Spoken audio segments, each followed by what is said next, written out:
Aye, kuwe kuamadue. Aye, kuwe kuamadue. Aye, kuwe kuamadue. Aye, kuwe kuamadue. Thank you so much for being here with us today. This is part of the Oral History Project with the Brotherhood of Elders Network, and we're so excited to have you. So could you please introduce yourself to us? Sure. Yeah, it's good to be here. It's an honor to be, part of this project. I think our storytelling matters a lot. My name is Greg Hodge. I'm the son of Bobby and David Hodge. I'm the father of Shanaka, Chakrudi, Kumi, Imani, and Adia Hodge. I'm an activist in this community. I've been a part of the Brotherhood of Elders Network from the very beginning and have served as the chief network officer for a little bit more than 5 years. And just happy to be a part of a growing set of intergenerational network of black men that's doing great work. Excellent, excellent. Well, we're going to start from the beginning. So the first question is, where did you grow up? Okay. I grew up in Pine Bluff, Arkansas, a little small town in Mississippi Delta. When I was growing up, its population was about 60,000 people. A town that, if you think about the stereotypes of the South, it would be that. You would sort of think about white folks, control the town's politics, made money on the cotton industry and soybeans, and farming and agriculture was a big thing when I was growing up. But I also, would push back against that stereotype because I grew up in a very embracing, loving black community. Both my parents are from the South. My dad's from Monroe, Louisiana. My mother's from Pine Bluff. And when they were younger, they both got involved in churches as an example of the kind of community that was there. My mom grew up in and was a member of the same church for her entire life, for 80 years, the Highland Missionary Baptist Church. My dad came to town as a musician, went to school in Pine Bluff at the historically black college, University of Arkansas Pine Bluff is what it's called now. Back then it was Arkansas A.M.N.N., agricultural, mechanical, and normal. And normal means it's an education, a school for teachers. But my dad was a musician, minister of music at Damascus Missionary Baptist Church across town. And so I grew up in a two-church family.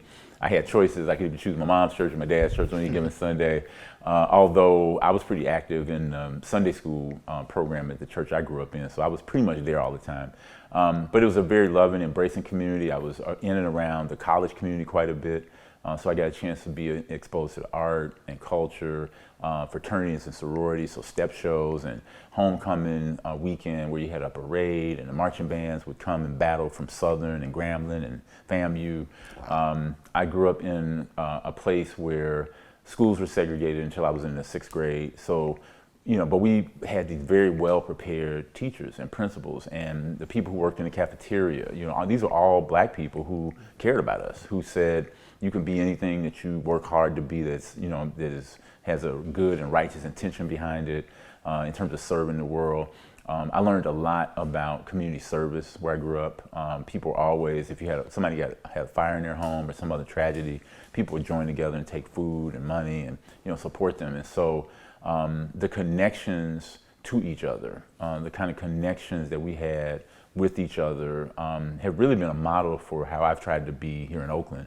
But it was, again, a kind of strong black community feel around everything, that people knew who you were, that people encouraged you when you deserved encouragement, encouraged you with some threat of punishment if you didn't do what you were supposed to be doing. I'm gonna tell your mama, and everybody knew your parents in my community. When I went to school, we went to segregated schools until I was in the 6th grade. And so I went to school with all black teachers, all black kids, black principals, black coaches, black cafeteria workers. So you felt a sense of belonging. You felt a sense that whatever was happening in the bigger world was okay because you had this group of people around you. I grew up in a historically black college town, University of Arkansas Pine Bluff, which is where both my parents are alum. My parents are the first college-educated people in our family. But if you were in and around the university, you were exposed to art, you were exposed to speakers, like during homecoming, people would come from other places. The year before I was born, Martin Luther King Jr. was the keynote speaker for the graduation. Wow. And because he was invited by the black president, Lawrence Davis, who started, he was one of the youngest college presidents in the country when he got that job. But he invited Dr. King, and when the segregationists like Oral Faubus, who was the governor at the time, and the board of the school was all these white men.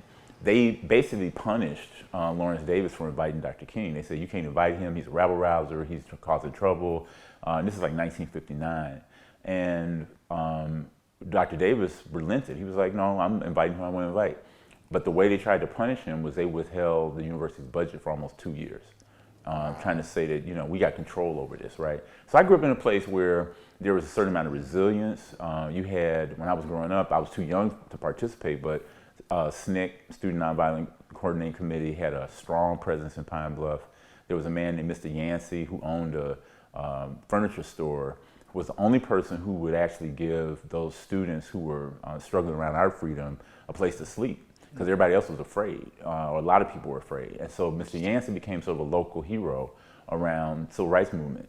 And it was a great lesson because he was an independent black businessman who didn't fear, and his business came from the black community, so he didn't fear for any kind of payback from the white community. So I grew up around people who were conscious of our situation in America, who were conscious of their blackness, who were conscious of their spirituality, who were conscious of the need to encourage young people to be their highest self. And so I feel blessed. I grew up in that kind of a place. And so for me, when schools desegregated when I was in the 6th grade, we never had that sense of, oh, we need to be around white kids to feel smarter, or we need to be around white teachers to do better. Because frankly, our teachers were better prepared because they had mostly gone to the local university. Some of the white teachers had barely gotten out of college. We had people who were PhDs in their field teaching in high school, and it's the odd paradox of segregation. They couldn't get jobs in white America. They couldn't get jobs at the University of Arkansas. They couldn't get research positions if they were chemists. So they ended up teaching high school. So we had some of the best equipped, best trained teachers and ministers and social workers and all these people that were around us. And so when things began to change after desegregation, when we had all black park, all black swimming pool, we would go to the movie theaters. Yeah, the movie theaters were segregated, but black kids would sit up in the balcony. So it was all black kids in the balcony, and we was throwing popcorn and ice over on the heads of the white kids and mess with them.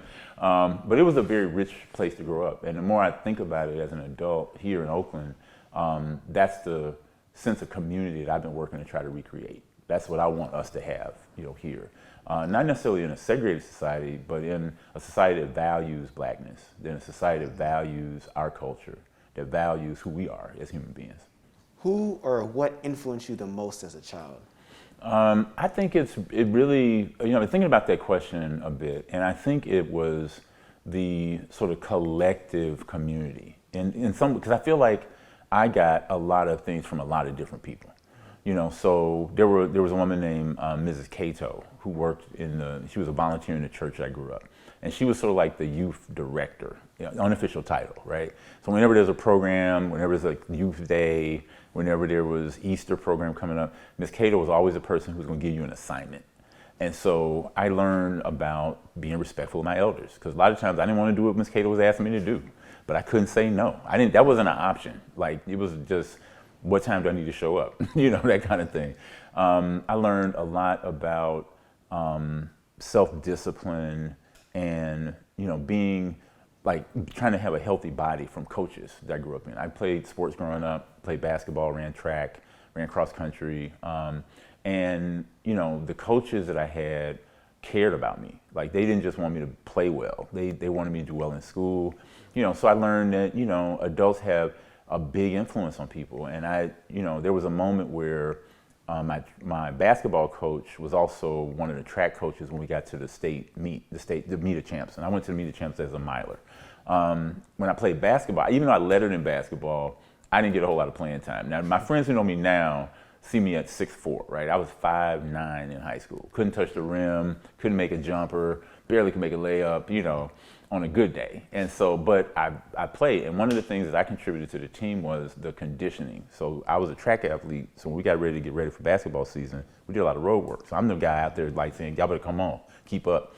And so at the meet of champs, I'll never forget, Coach Theodis Broughton came up to me and he said, Greg, I want to talk to you for a second. I said, of course. And I think I was about to run my event, within that next hour. And Coach Broughton was an adult who came up to me and said, I want to tell you something, I really respect you. And, you know, that's not something most adults will say to a kid, to a young person, you know, 16 years old. And I said, why? He said, because I didn't play you a lot. You didn't get a lot of playing time, you know, on basketball, but you never complained. You never had a sense, you just like being part of the group. You like being in practice, you know. And that's kind of like the Allen Iverson thing about practice. Yeah, we're talking about practice. Practice was important, right? And so I learned that an adult could be self-reflective, and that they could say something to you that would stick with you the rest of your life. Like, I'm 61 years old, I haven't forgotten that conversation. I get a little emotional about that conversation even today, because it was unexpected and it was from the heart. I learned things like, you know, how to work hard, because you had to work hard to get things. My parents were the kind of parents where you got a little allowance when I got to be a teenager, but generally you had to work for things. So I cut grass, you know, as a kid. One summer we picked cucumbers for Mr. Baxter, who lives across the street. He had this little plot of cucumbers, and it was some of the hardest work I've ever done. I was a lifeguard at a swimming pool, so I learned how to work. I learned how to teach. I was a swimming instructor for kids, and so a lot of what happened for me growing up in that town was learning some basic values, learning some basic, even though, and I won't say even though, but in the Christian church, and I'm not a Christian now, but in that spiritual training I got, I learned how to be empathetic. I learned how to contribute money to something, because you had to give a little money every Sunday in the offering. So there were like many of the values that I think are important around empathy and compassion, being self-reflective, taking responsibility for your own failures. I learned a lot of that growing up. And so I feel like the things that influenced me were really the entirety of that community. And of course, you know, having good parents matters. Having good friends matters. That's lifelong friends from Pine Bluff to this day. So I would say those are some of the things that I learned growing up. Do you have siblings? I do. I have 3 sisters. I have an older sister and 2 younger sisters. And growing up, I grew up with 2 of those sisters, and so I was the middle kid. And being the only boy, there were certain things I had to do that they didn't have to deal with. They didn't have to deal with the yard work the way I did. They didn't have to deal with cleaning up behind the dog the way I did. But my sisters are both, you know, contributing members of society. My older sister she's retired military. My youngest sister is a Harvard-trained lawyer. My other sister is a business person in Los Angeles. She's owned her own business for years. And so family was definitely important. And even though I didn't have a lot of cousins who lived in Pine Bluff, because most of my mother's generation moved away when they were young adults. But my mom was one of the ones who stayed. And so when I think about like the family that was there, grew up around grandparents, both my grandparents, my grandmothers, I got to know my grandmothers and a grandfather. My mother's dad died when she was young, so I never met him. But the people who went to church that I went to would always say that I reminded them of him, like the kind of way I carried myself. And so I always kind of looked around to see what what lessons I might have learned from my grandfather had I met him. So I learned some of those lessons through other men who knew him. I'm sure that makes a big difference. And one of the things I heard you talk about was some of the values that you got from being in the community and being able to be embraced in such a way at a young age and having that foundation, especially going from a segregated school and situation to, you know, being fully integrated and things like that. So I'm curious about some of those values. How did those influence you as an adult, as you were growing up, after you finished high school rather, and moved into a kind of more professional career? Yeah, I think that a couple of the values I would highlight would be, one, having a healthy curiosity about things. So when we started going to school, white kids, we had a lot of questions about what was it like for them, what was it like growing up, and most of these were, working class kids who, were one step out of poverty, and a lot of very poor white kids, and so it gave me a better sense of other people, and the way I grew up, we were not taught to hate white people. We were taught to hate the systems that white people perpetuated. Our families were very clear about that. It was like, and that comes out of some of that spiritual background, that the belief that everybody's created for a reason, and everybody comes onto the planet for a reason, and how you move, how you talk to people, how you serve other people matters. And so I think one of the values is just valuing the value of the question. like being able to ask people, what is it like for you? What is it like for your family? What is it like for your parents?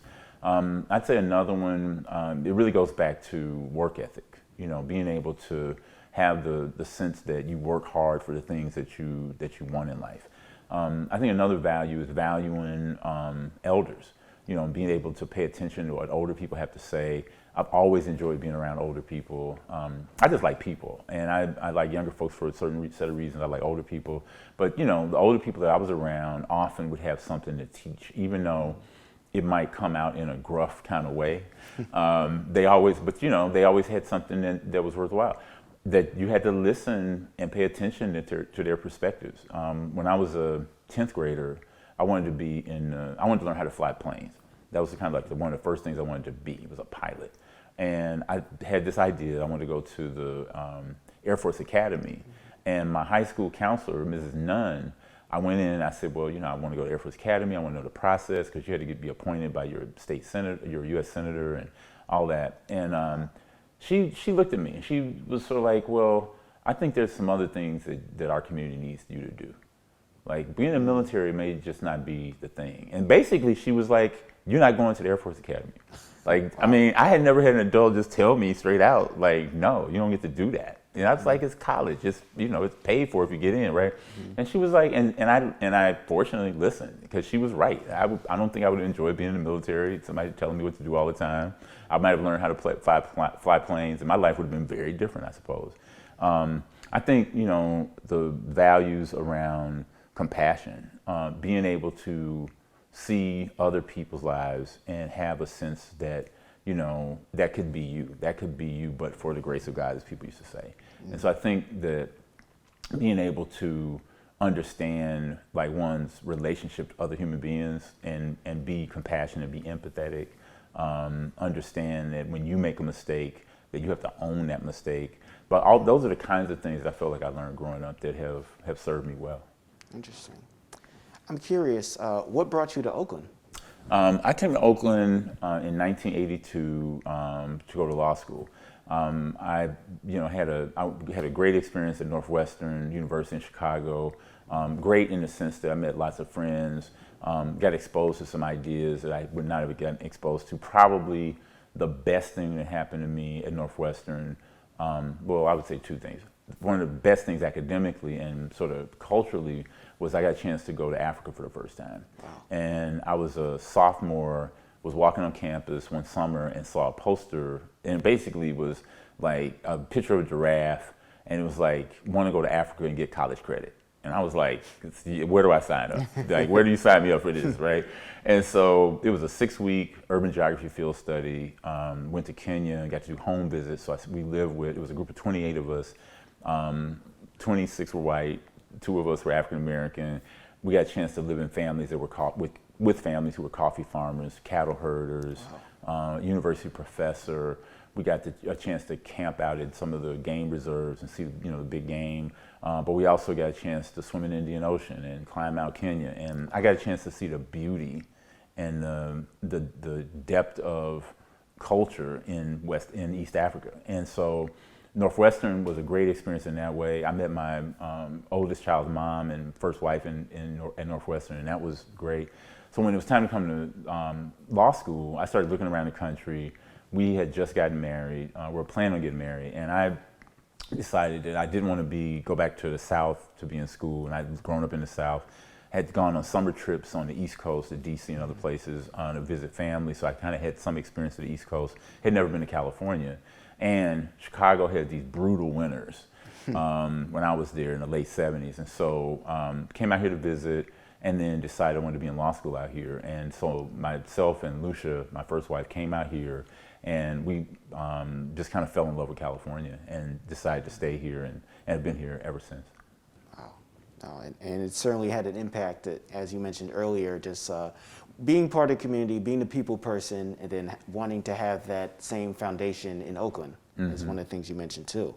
Yeah. And just around that, a lot of questions come up just around how strong the link is, not just from Oakland in the South, just migrations, things that's happened, but also all the legacy and the history of African Americans in Oakland and things like that. But let's take it in a more broader sense. around that, what would you say being Black in America, what does that mean to you? It means that you are from good stock, if I could say it that way. Mm-hmm. It means that you are from a group of people who have been some of the most resilient people in human history to deal with our experience of enslavement and come out of it, and a couple hundred years later still be here. Mm-hmm. Just to still be here, to have survived it. And then you add to that survival to thrive, to be good at things, to be great at things. I think I'm proud to be Black. I'm proud to be an African descent person. I'm proud to be an African, because and especially our experience in this country has shown that we could get through some of the toughest times on plantations during the period of sharecropping and convict leasing and the lynchings, all of the terrible things that happened to us. We have risen above those things for the most part. And I think that being here, we're here for a reason. We're here to show ourselves, we're here to show the rest of humanity that what it means to really be human, to really be able to do this and not be bitter most of the time, not be angry most of the time, to be able to have Black joy, to be able to still have an aspiration of liberation.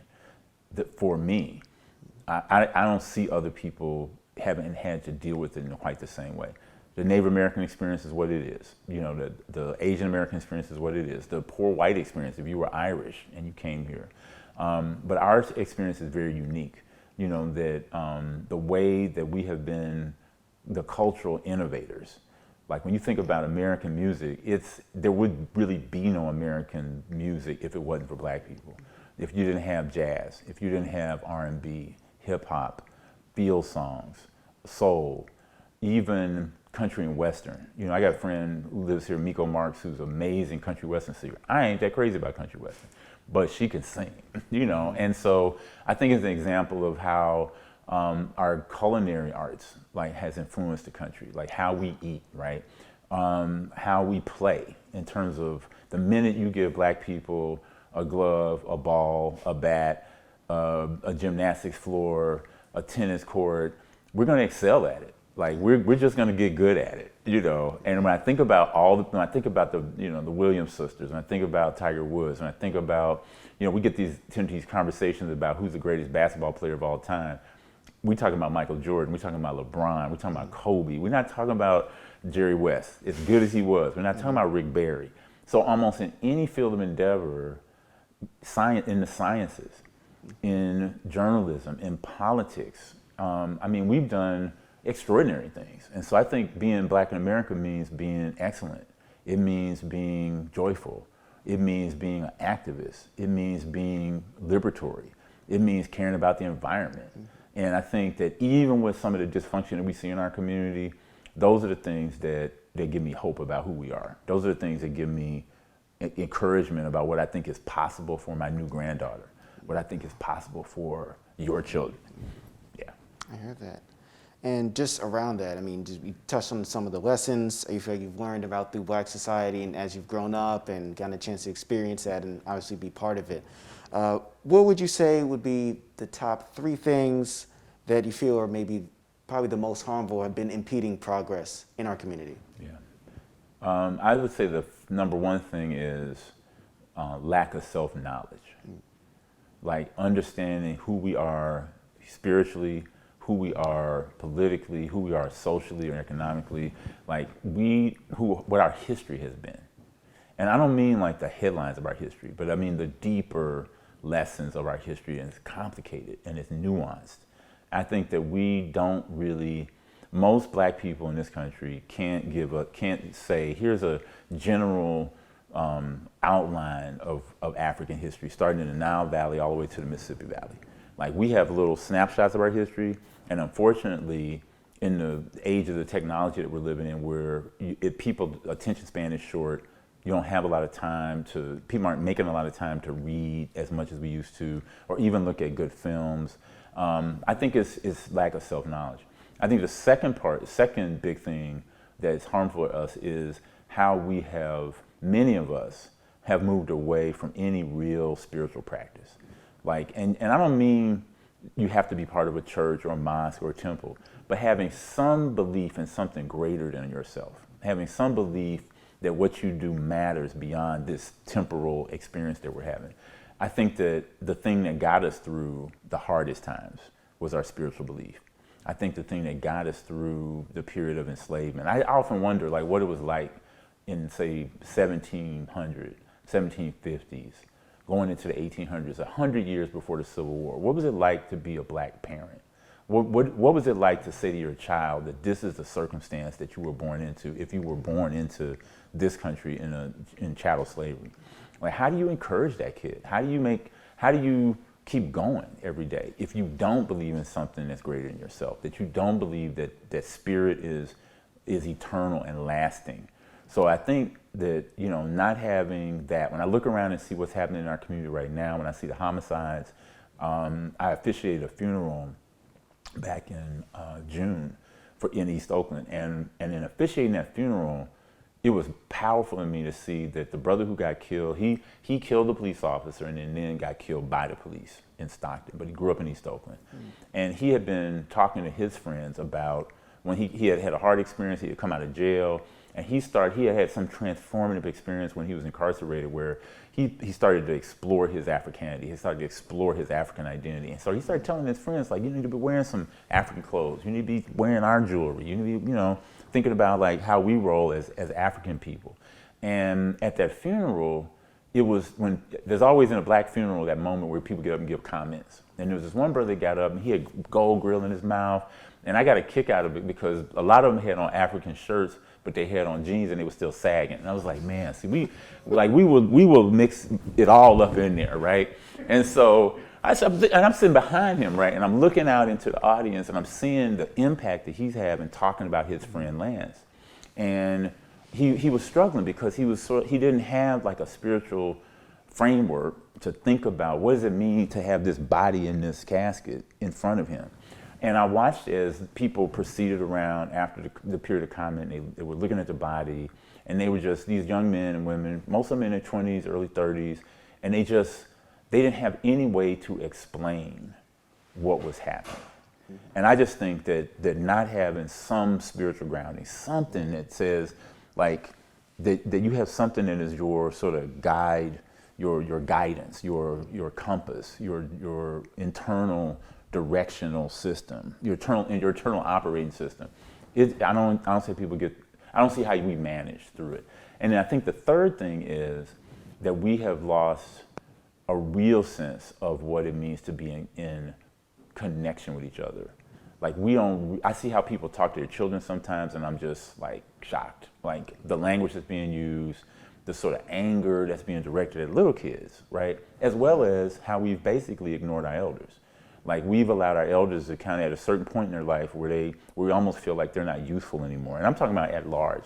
I think the Brotherhood of Elders Network does a really good job of paying attention across those generations. But I think as a broader community, that if we value life, if we value children, then we wouldn't be having shootouts in the middle of the day on Telegraph like happened this past week, where two cars are shooting at each other and the innocent bystander gets shot and fortunately not killed, but it was like right at Oakland School for the Arts, which is where my daughter goes to school. If we really cared about elders, we wouldn't be shooting up the neighborhood at night, even just playing with weapons, like even just the pow, pow, pow, pow we hear at night. I live in West Oakland, I hear that pretty regularly, right? Friends in East Oakland. So there's something about, we've lost a certain amount of respect for our lives. And not just our own life, but the life of people that are younger than us and older than us, that allows us to be involved in some behaviors that just, like 2 generations ago, they wouldn't recognize. Like they wouldn't recognize us in that way. And so I think those are the 3 things that stand out for me in terms of what we have to fight to change. Like some of that fight is for ourselves, some of that's fighting white supremacist systems, some of that's fighting for economic opportunity, better education, all those things. But at the base of it, we have to love ourselves more. We have to respect ourselves more. We have to force other people to respect us as well. Because if we don't respect ourselves, we shouldn't expect other people to. Yeah. That makes sense. Would you say those are some of the ways we can fix some of these large issues you just mentioned? I think so. We start with a recognition of what can we do for self. So what kind of businesses can we start that we hire ourselves? What kind of educational processes can we engage in? And when I say education, I think about education as having both the schooling part and then the part that happens like in your home, in your neighborhood, in your organization, where you're learning from people about those values that we talked about earlier. So I think that this starts there. And then we have to have a relentless agenda for social transformation. Like we're in a rich tradition from Malcolm and Ella Baker and William Monroe Trotter and Denmark Vesey and all of the pantheon of great people throughout the course of our experience in North America who, no matter what, they were trying to make something happen better. No matter what their circumstance was, there's always somebody who was trying to be a healer, somebody who was trying to be an educator, somebody who was trying to be a scientist. And I just think that it starts with us, and then we work our way sort of in concentric circles to our family, to our community, to the broader society. And we have to do a lot of it simultaneous. It's not a sequential thing. Right. And so I think that if we are going to change those dynamics of self-hate, of lack of self-knowledge, of lack of connectivity to each other, then we have to be intentional about it. And I think part of it is what we're doing today. Part of it is storytelling. Part of it is, like, if you don't know the story, you don't know how to add to it. And I think that every generation's job is to add something to the story of the Black experience. And if we don't add something, then we're just takers. And one thing I know for sure is that a fundamental principle in our community is around reciprocity. Like, you give and receive in equal measure. You're having an opportunity that if I can help you and you can help me, and it may not even be in that same moment. I may do something for you in January, and 2 years later, I need you to do something for me, and I think it's like being in relationship with each other matters. Ayikwe Arma, one of our premier novelists, he's West African, born and raised, says that there's no beauty without relationship, and I think that kind of idea about how we stay connected to each other, despite, like, sometimes we don't like each other, but we do love each other. I think that matters. That certainly makes sense. And when I heard you mention about relationships and how important they are in building, I'm curious how that has shown up as a father. You mentioned the situation or the shooting earlier was right near your school your daughter is going to. Mm-hmm. You mentioned your granddaughter earlier. What has it been like to be a father, and what are some of those lessons that you've learned along the way? Yeah. Well, thank you for the question. I think that being a dad is one of the best things that has ever happened to me, because starting 37 years ago when Shanaka was born, down to 12 years ago when Adia was born, every one of my children has taught me something. Every one of them has allowed me to care for them. Every one of my children has pushed me to be more patient, to be more generous, to be more disciplined, to be kinder. There have been moments where my children called me on stuff that maybe my friends wouldn't have, and I had to pay attention. I had to listen to what my kids had to say. I think that having children has allowed me to learn what it means to be a human being. Because when you're a parent, you see someone from conception until however long they are in your life, and you watch them grow. You watch them learn. I think it's one of the most amazing things to watch a child acquire language, to learn how these sounds make sense, like how we're talking, we're having a conversation, you're understanding everything I'm saying, I'm understanding the questions, I'm understanding what you're saying, but like the process of having to listen to sounds across, whether it's English or Portuguese or Jola or Fula or, Mandarin, a human being has to figure that out. Right. I think it's extraordinary. I think it's extraordinary just to figure out how to walk, like how do you get your balance? And watching all of my children learn how to walk differently. One of my kids learned how to walk. He learned how to walk before he learned how to crawl. And there's a lesson in that, right? Because what he was doing, he was pulling up on stuff and then he would walk. He just wanted to be like the big kids. He wanted to be like the adults he's seeing. But he didn't, if you don't know how to crawl, you don't know how to fall. So when he was falling, he never would put his hands down. He just would fall and his head was hitting the floor. And we were like, oh man, this child gonna be messed up because there was a period of 2 or 3 weeks that I had to be on the floor with him, showing him how to crawl. Because if you skip that developmental step, you miss something. It's such a great life lesson. It's like in sports. If all you do is practice 3-pointers, you never practice a layup. There's gonna be a situation where you got to shoot a layup, where you got to shoot a different kind of shot that maybe you didn't practice. So things are the fundamentals of living, learning how to eat, learning how to appreciate different foods. You know, some parents let their kids just be picky and eat one kind of thing. And my thing was like, no, you need to learn how to eat all kinds of stuff, because when I went to Kenya, I had to be comfortable enough trying new food, or I was gonna be really hungry, like for 6 weeks, right? You know, and I've been able to travel, and whenever I travel someplace, I'm always trying to experience what the place is about, right? I know people who will go, and I'm not making this up, who will go to somewhere like Jamaica and go like, where's the McDonald's? Like, where's the Burger King? When you got jerk chicken, peas and rice, you know, plantain, you know, ackee and saltfish, you know, Oxtail, you got all this that. oxtail, you got all this good food, but you eating McDonald's, right? So I think being a parent, it has helped me to understand like what it means to grow, learn, develop into being a human being. And as I watch my children now, my oldest becoming a parent, I'm getting a big kick out of it, because everybody wants to parent the way they want to parent. And so I don't get to say a whole lot. I'm looking at it like, And so one of the lessons I think I've learned, and I think maybe it was reinforced years ago by my elders, but they wouldn't tell me what to do necessarily. But they would say things like, well, maybe you want to think about doing it a different way. Or, are you sure you want to do it like that? It was like more of this question, it was more of this dialectical kind of like, I'm going to just ask you what you think without telling you. And hopefully you'll get to the right decision around it, right? So I think that I've learned those kind of lessons from being a parent, and then just the love I have of just being around my kids. I like my kids. I love my kids and I like my kids. Now, there have been moments where, with a couple of them, I have loved them very much and I did not like them. And I told them, I was like, you better be glad I love you, because if I didn't love you, you would be out of my house. So, but I think the last thing I'll say is humor. My kids make me laugh a lot. And I think, and I'm like at the stage now where I tell corny Baba jokes, and it's like, just they like, Baba, that's a corny joke. Or they'll be like, if music is on, I'm dancing. They'll be like, don't do that, don't dance. Or they'll be like, your sneakers are tied up too tight. You know, it's like, they give me a lot of joy just from the interaction, and so yeah. That's good. Now that having that strong sense of family and being able to see the fruits of your labor, if you will, that means a lot. And just speaking about family, that makes me think of Brotherhood of Elders Network. And I'm curious, how has the Brotherhood of Elders Network impacted your life? Oh man, it's been amazing.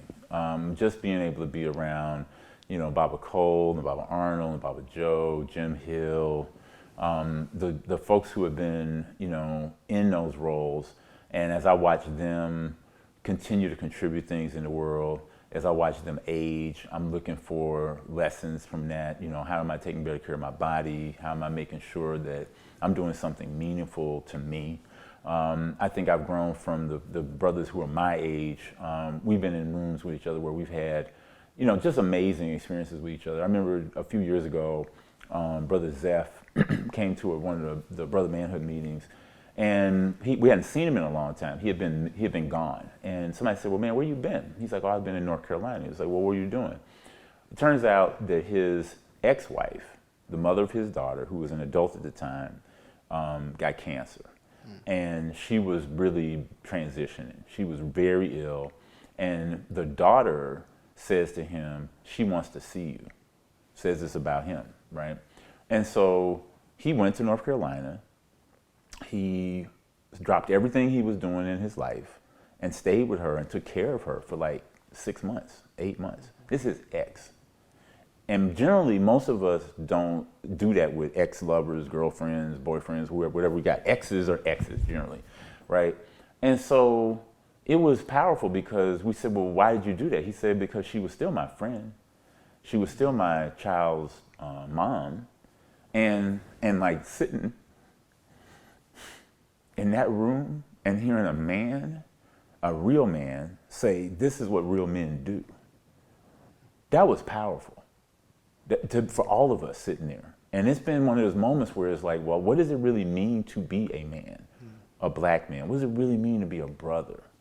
What does it really mean to take care of the people that you say you love, right?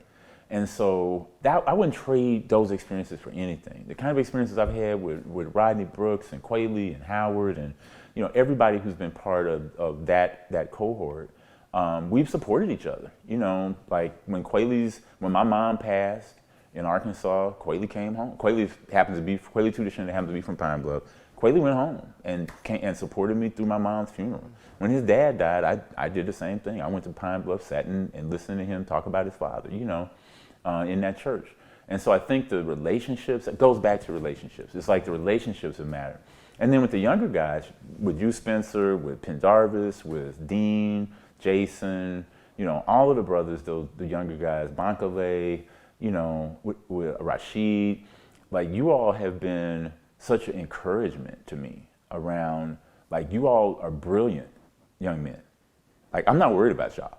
I'm worried about some of these other brothers out here, But you all have been an inspiration to us because we see you doing things. We see you carrying this sort of mantle of what it really means to be a black man, to be compassionate, to be giving, to be loving, to not have that sort of false machismo thing going on, but actually be honorable young men. That matters.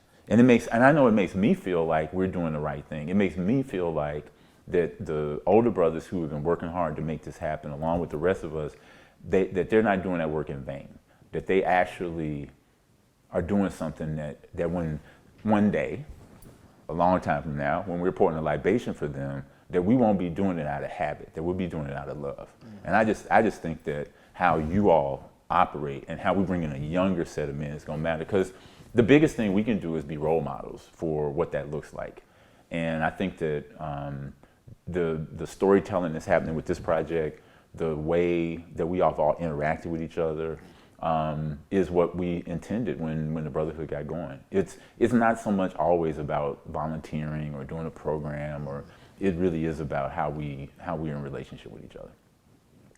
Well, I certainly appreciate you saying that, and I always like to think of steel sharpens steel. So you can learn from someone else. It's like, as you mentioned, you can learn from a younger generation. So it's just having that cycle happen and just continuing that as things go forward.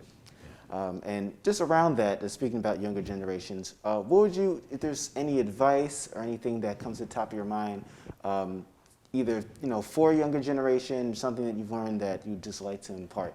Yeah. I would say it kind of goes back to the theme of what we've been talking about, relationship. So build a strong relationship with yourself. Build a strong relationship with other people in your life who care about you and you care about them. Find somebody to love. Find somebody to love, right? Build a relationship with other people that are different from yourself, and try to learn something from your well-intentioned white friends, from your well-intentioned Latinx, API, and other friends. Try to learn something from folks. Try to learn something from people who are different than you, who you don't necessarily agree with. Like figure out how to be, how to figure out how to disagree without being disagreeable. Like be civil, like be humane, be kind in it, right? So I think build the relationship part, and then lastly, having a relationship with spirit, like having some, as I mentioned earlier, some belief of something greater than yourself that continues to inform who you are as a person. I think the second big thing beyond relationship is learn how to make yourself useful in the world. Like learn a skill, learn a trade, learn something that you're adding to society, that you're adding to the black community. And whatever that gift is, like get really good at it. Like be as good at your skill as your best athlete idol is, or your best musician is. That's the third thing. I think the second thing. The third thing would be learn what makes you happy. Like learn how to entertain yourself, even if you were locked into a room by yourself. Can you tell yourself jokes? Can you what is it that makes you happy? So learn something that makes you happy. Something my mom used to say to me is like an educated person is never bored because they're always looking for something to do, right? And then maybe the last thing is find find the places where you can add to the progress of the black community. It might not be your job situation, but find ways that you can help somebody else be free. find ways that you can help somebody else find themselves. Be generous with your time, your talent, your treasure, your testimony. Be open to learning from other people, and do your best to stay on top of things. And with all of that, do your best. Because I think that if you do your best, if you're not attached to the outcomes of situations, but that you've inputted, you've given your best input into something, don't worry about the outcome, because generally we have no control over the outcome. So it's just like this videotaping. It's got great inputs, great cameras, but we don't have any control of what it comes out to be. If it comes out great, right? So I think those are the things that I would say to my younger friends, and in terms of the things that matter. Yeah. Interesting. What would be some advice you would give to your younger self? I saw that question and I thought about that a lot. And then I started thinking about which younger self. If we were talking about my younger high school self, it would be like, learn how to shoot a jumper earlier. If it was to my college self, read more books in this library. Because I didn't realize how rich the library collection at Northwestern was around Africana studies. Because it turns out after I left there, I realized the amazing resource that it was. So my younger college self, I've been read more books. My younger lawyer self, I would say, practice law a little bit longer. Because I practiced law full time for 8 years, and sometimes I think about I should have practiced for a solid decade and a half or something, but maybe to have practiced longer. And then I would say to the other younger self is pay more attention to the lessons from the experiences I've had, as opposed to just the story of the experiences. Because I've been able to travel to West Africa a bunch, South Africa, Brazil, the Caribbean. And I feel like I wished I had documented the lessons of every trip better, to say, well, what did I learn this time?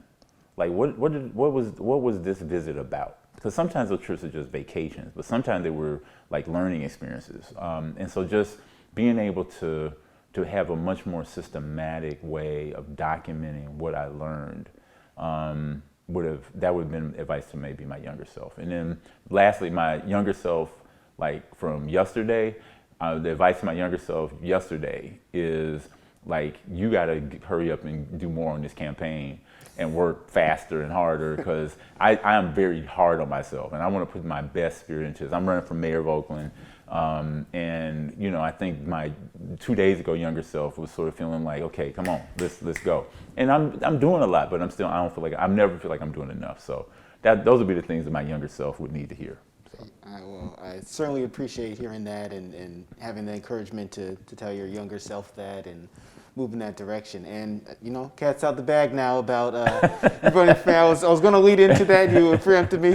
But let's get into that. What even prompted you to even run for mayor? Yeah, I'd say a couple things. The love of my city.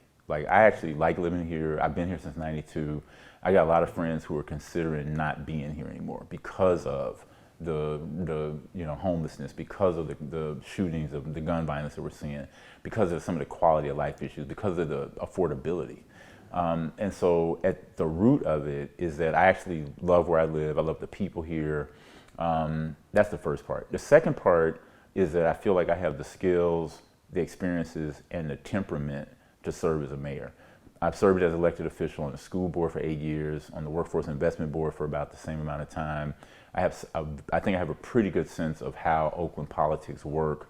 I have relationships with a lot of the current elected officials, both at the county and the city. And I feel like those set of experiences could inform being a good mayor. My primary skill set is as a facilitator and getting people to collaborate, getting people in the room who don't always agree with each other. And I feel like that's what we need right now. We need someone in that office, and I'd offer myself in that role.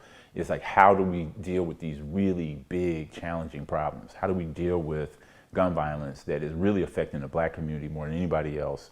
How do we get folks in the room and start saying, well, what is it that we really can do? We know that policing doesn't make us safer, but there is a role for police.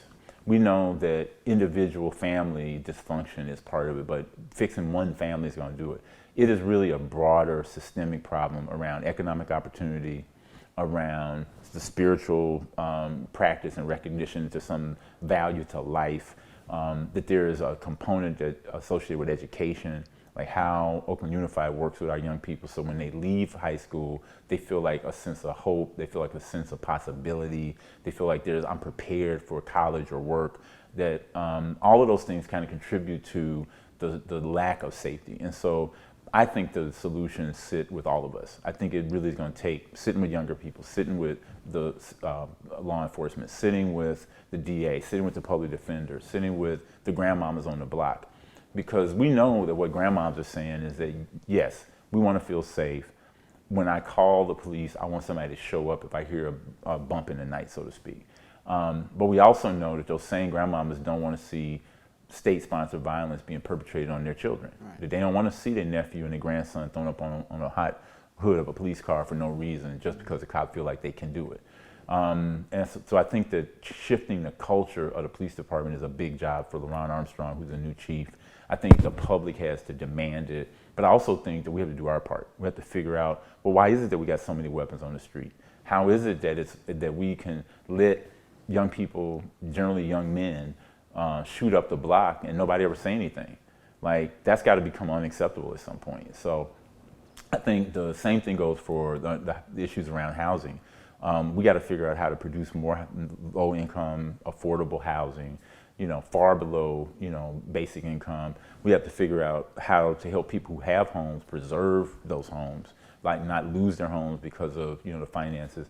And we got to figure out how do we, get the sort of short-term solutions like tiny homes and tents and self-governed encampments, that should be something that we see as a temporary thing, not as a permanent thing.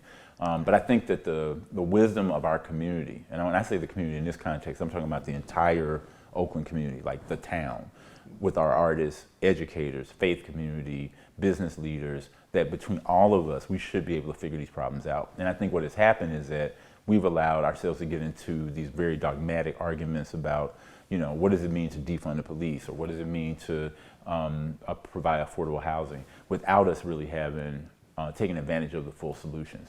So for me, it's like that, the skill set around facilitation, the experiences I've had just talking to people and moving around Oakland and around the country and around the world, and then a certain temperament where, like, I feel like there's nothing anybody can say to me too often I'm gonna take personally, because I'm pretty confident in who I am as a person.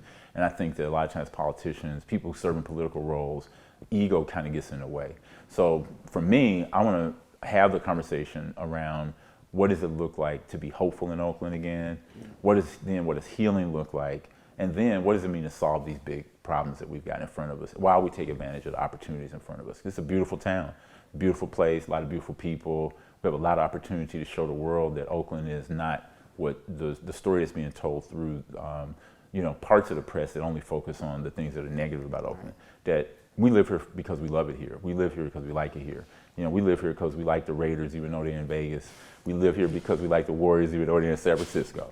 We're trying to hold on to the A's for the baseball community, but we also want to do those things in ways that make sense for all of us. And I think being in the role of mayor and being, sort of like the number one cheerleader for the city, the number one opportunity, facilitator, making sure that young people here and elders get what they need. And I think I'm committed to that idea and would love to serve in that role.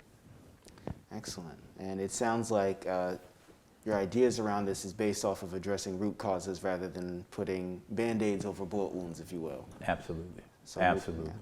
So no, well, I'd like to say thank you so much for being here. I would like if there's anything else that you'd like to share, before we wrap up, please do. Yeah, I would say, first of all, thank you for the opportunity to talk a little bit about, myself and think about the story of Oakland, story of where I grew up. I think that the one thing I leave you with is just that everybody has the capacity to lead something. And I would encourage everybody who sees this to think about, what are you leading that's positive in your life for Black people? What are you leading that's positive for the community? And when I say lead, I don't necessarily mean you have to be up giving a speech and being like the Malcolm of your community or anything like that. I mean, are you leading your household well? Are you leading your own life well? Are you leading the friends who you might influence to be doing things that are meaningful and beneficial for the Black community as well as humanity? Are you being a full human being? And I think that's the thing that we all have a responsibility to do, is to be our highest and best self as a human being. Nice words. Thank you so much, Sure, Bob. thank you. No, thank you. It's a pleasure.